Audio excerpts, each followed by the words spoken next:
En 2015, la société nautique avait été sacrée à 2 reprises championne du monde avec 2 bateaux masculins. Après un léger coup de mou l'an dernier, l'équipe reprise par Daniel Fauché part à Thonon-les-Bains avec l'espoir de faire non pas un, mais plusieurs podiums. 16 sportives et sportifs, tous motivés, porteront haut les couleurs de la principauté dans une compétition qui nous réserve bien des surprises puisqu'elle aura lieu sur le lac Léman. Cette année, c'est quand même particulier, on ne rame pas vraiment en mer, on est sur le lac Léman.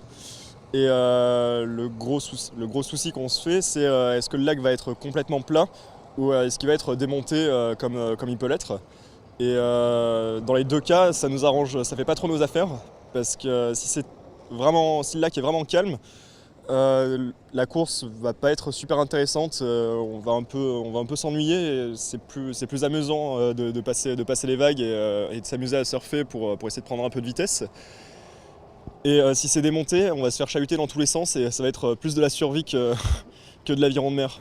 Quentin Antonielli et Mathieu Montfort représenteront un des doubles hommes. En tout, 6 équipes seront engagées dans ces championnats du monde, dont un 4 de couple femmes, jeunes et prometteurs.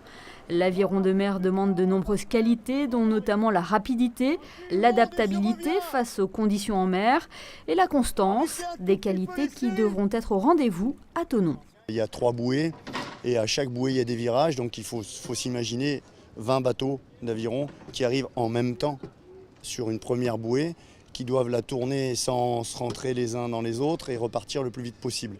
Donc on l'a fait ce matin à l'entraînement, on a essayé de travailler cette partie de la course qui est importante aussi. Champion du monde en 2015 à Lima, Mathias Raymond et ses coéquipiers ont mis toutes les chances de leur côté pour regoûter au titre mondial. Pas mal de choses ont changé. Bon, déjà, sur notre collectif, pour ce qui nous concerne, on a pris en expérience, puisque 2 ans se sont écoulés, et donc on a passé pas mal de temps à s'entraîner, que ce soit en rivière ou que ce soit en mer. Donc vraiment, maintenant, on est beaucoup plus soudés qu'on pouvait l'être à l'époque.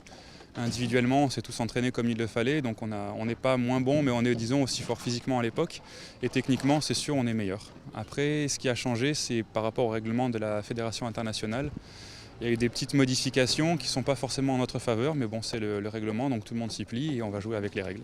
Parmi les autres monégasques en lice, on retiendra les expérimentés Philippe Giraldi et Sergio Scala, le double Mathieu Manzanares et Ludovic Dubuis, et Benjamin Rouillet en solo.